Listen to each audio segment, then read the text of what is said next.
Seen from space, the blue Earth is unquestionably an ocean planet. Standing at the shore, the ocean looks endless and empty. But below the surface, the ocean is actually brimming with microscopic plants called phytoplankton. If you were to take an empty Coke can and go scoop up some water from the shore, in the Coke can you would have between order 75 to 100 million phytoplankton in that Coke can.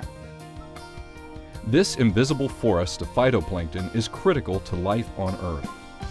Phytoplankton provide the base of the marine food web. They also help our planet breathe.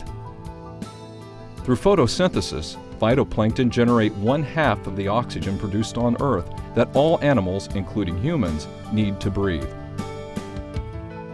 The blooms of phytoplankton also take carbon dioxide out of the surface waters, making the ocean an important carbon sink. Like plants on land, phytoplankton need sunlight, water, and nutrients to grow. They thrive in surface waters where the sun's rays reach, and their nutrients come from many places. Cold waters carry essential nutrients from the ocean's lower depths to the hungry surface plants. The trillions of phytoplankton in the ocean are critical to study. But how do researchers track these invisible drifters? Ships move too slowly for a job this big, so researchers look at global distributions of phytoplankton from space. Over the past decade, scientists have deployed Earth-observing satellites to remotely monitor the color of the oceans. By detecting ocean color from space, satellites monitor the abundance of phytoplankton in the water. The reason that it's so important to study the phytoplankton from space is because it's the only way we can get a perspective of actually what's happening on the entire planet over an entire year, every day, in and out. And by doing this over many years, we can actually see how the Earth is changing from natural forcings, natural factors, as well as hopefully being able to detect changes that are due to human activities. Phytoplankton respond rapidly to environmental changes. In the past decade, researchers have observed that global levels of phytoplankton tend to decrease as the ocean temperatures warm. During normal physical mixing in the ocean, nutrients come up from the bottom, phytoplankton are fertilized, they grow, the nutrients are depleted, the phytoplankton die or are eaten by something else, and the process just continues.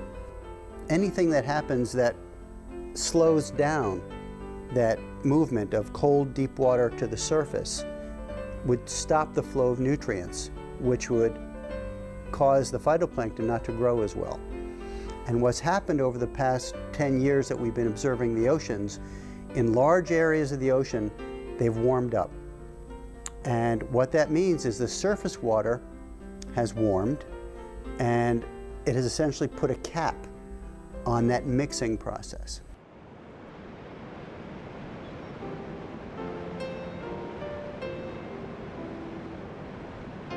As Earth's climate is changing, so is the ocean.